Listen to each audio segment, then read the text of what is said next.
আসসালামু আলাইকুম everyone, welcome to back Tajmira cooking. আজকে আপনাদের সাথে শেয়ার করব কীভাবে হোটেলের মতন পারফেক্ট মুসমুসে খজা বা এক এক এলাকায় গজা বলে যে এলাকার নাম বলে সমস্যা নেই, এটা তৈরি করবেন তার পূর্ণাঙ্গ রেসিপি। সো ভিউয়ার্স, তাহলে চলুন কথা না বলে শুরু করি আজকের রেসিপির জন্য আমি প্রথমেই নিয়েছি 2 কাপ ময়দা।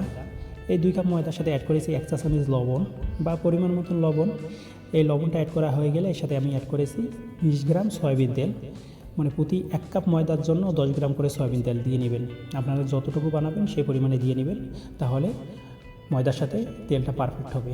তারপরে এই 3টা উপকরণ ভালোভাবে মিশ্রণ করে নেবেন যতক্ষণ পর্যন্ত মিশ্রণ না হয়। যখন ভালোভাবে মিশ্রণ হয়ে গেছে তখন এখানে সামান্য করে পানি দিবেন এবং ডোটা তৈরি করবেন। এই ডোটা তৈরি করার সময় একটা জিনিস লক্ষ্য রাখবেন, ডোটা যাতে কোনো রকমে নরম না হয়ে যায়, আবার অতিরিক্ত ড্রাই না হয়ে যায় সেটাও লক্ষ্য রাখবেন। আর একটু শক্ত শক্ত রাখবেন, কিন্তু যাতে কোনো ধরনের দানা দানা না থাকে ফিনিশিং করবেন। যতটা ডলা সম্ভব, যতটা মথে নিয়ে মানে আপনার ফিনিশিং করা সম্ভব ফিনিশিং করে নেবেন। দেখুন এভাবে যখন ফিনিশিং হয়ে যাবে, আটাটা যখন এরকম হবে তখন আপনারা এটা ঢেকে দিবেন। 10 থেকে 15 মিনিটের জন্য ঢেকে রাখবেন। অবশ্যই ঢেকে রাখলে ফলটা ভালো পাবেন, তাহলে ময়দাটা আপনার সফটলি তৈরি হয়ে যাবে। তারপর প্রথমে আমি একটা প্যানে পানি দিয়ে নিয়েছি। পানি দেওয়া হয়ে গেলে এর সাথে অ্যাড করেছি চিনি। এই পানি আর চিনি দিয়ে আমি শিরা তৈরি করে নেব। শিরাটা তৈরি করার সময় আপনারা একটা জিনিস লক্ষ্য রাখবেন, শিরাটা যাতে অবশ্যই ঘন হয়, শিরাটা যাতে পাতলা না হয় সেই দিকটা লক্ষ্য রাখবেন।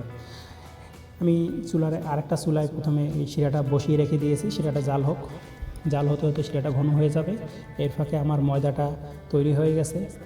দেখুন ময়দাটা যখন তৈরি হয়ে গেছে তখন আপনারা যেখানে বেলবেন বা যে পাত্রেই বেলুন আপনারা ভালোভাবে ডলা দিয়ে নেবেন। যতটা সম্ভব পারবেন ডলা দিয়ে নেবেন। ডলা দেওয়া হয়ে গেলে এটা ছোটো ছোটো করে গোল্লা কেটে নেবেন।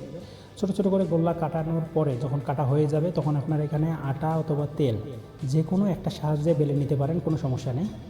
আপনারা এখানে 2টা উপকরণই চলে। দেখুন এখানে ছোটো ছোটো করে ছোটো রুটির সাইজ করে গোল গোল করে বেলে নেবেন। এভাবে আমি সবগুলো বেলে নিয়েছি। সবগুলো যখন বেলা হয়ে গেছে তখন আমি এখানে এর উপরে প্রথমে কর্নফ্লাওয়ার দিয়ে নিয়েছি। এখানে কর্নফ্লাওয়ারটা অবশ্যই দেওয়ার চেষ্টা করবেন, কারণ কর্নফ্লাওয়ারটা দিলে মানে মুসমুসিটা বেশি হবে। আর যদি কর্নফ্লাওয়ার পরিবর্তে আপনি এখানে আটা বা ময়দা ব্যবহার করেন মুসমুসে হবে, বাট এতটা মুসমুসে হবে না, কিন্তু হবে। তারপরে সামান্য পরিমাণ করে তেল দিয়ে নিয়েছি। তেল দেওয়া হয়ে গেলে এটা ভালোভাবে মিশ্রণ করে নিয়েছি। এটা যখন সম্পূর্ণরূপে মিশ্রণ হয়ে গেছে, আমার সবগুলো মিশ্রণ করা হয়ে গেছে, তখন দেখুন আমার হাতের দিকে তাকান কীভাবে আপনারা এই ডোটা তৈরি করবেন। মানে আপনারা যদি খজা বানাতে চান সঠিকভাবে, এভাবে আপনারা সবগুলো লম্বা লম্বা করে নেবেন। দেখুন এভাবে সবগুলো লম্বা লম্বা করা যখন হয়ে গেছে আমার, তখন এ সাইড এবং এ সাইড মানে 2 সাইডের মাথা একখানে লাগিয়ে দিয়ে সুন্দর করে তৈরি করে নেবেন। দেখুন এভাবে 2 পাশের মাথা একসাথে লাগিয়ে দিয়ে চাপ দিলেই এটা তৈরি হয়ে যাবে, ডোটা তৈরি হয়ে যাবে। তারপর ডোটা যখন তৈরি হয়ে যাবে তখন আপনারা আপনাদের মনের মতন সাইজ করে বেলে নিন। এখানে একটা জিনিস লক্ষ্য রাখবেন, যতটা সম্ভব পাতলা করে বেলার চেষ্টা করবেন। আপনি যখন গোল্লা করবেন তখনও পাতলা করবেন, এখানেও একটু পাতলা করার চেষ্টা করবেন, তাহলে আপনার খজাটা বেশি মুসমুসে হবে। এভাবে আমি সবগুলো বেলে নিয়েছি। সবগুলো বেলার ফাঁকে আমি একটা প্যানে প্রথমে তেল বসিয়ে নিয়েছিলাম। তেলটা কুসুম কুসুম যখন গরম হয়েছে তখন আমি এটা ছেড়েছি। এটা ভাজার সময় আর একটা জিনিস লক্ষ্য রাখতে হবে, অবশ্যই হালকা হিটে ভাজতে হবে। আপনি যদি হাই হিটে ভাজেন তাহলে শুধু এ সাইড ও সাইড হবে, ভিতরের অংশটা হবে না, ঠিক মতো মুসমুসে হবে না। সেজন্য আপনাদের অবশ্যই বলতেছি আপনারা এটা হালকা হিটে ভাজার চেষ্টা করবেন। হালকা হিটে এটা ভাজবেন যতক্ষণ পর্যন্ত কালারটা উজ্জ্বল কালার না আসে বা সোনালি কালার না আসে, ততক্ষণ পর্যন্ত ভেজে নেবেন। দেখুন আমার কত সুন্দর একটা কালার এসেছে। এখন আমি এগুলো তুলে ফেলবো। এগুলো তুলে নেবেন, তুলে নিয়ে আবার যতগুলো আছে আপনারা সবগুলো ভেজে নেবেন। এভাবেই আপনারা ভেজে নেবেন। যখন আমার এইভাবে সবগুলো ভাজা হয়ে গেছে, ওপাশে আমার শিরাটাও কমপ্লিট হয়ে গেছে, শিরাটা একেবারে ঘন হয়ে গেছে। এখন এই শিরাটা আমি এর উপরে ছিটিয়ে দেব।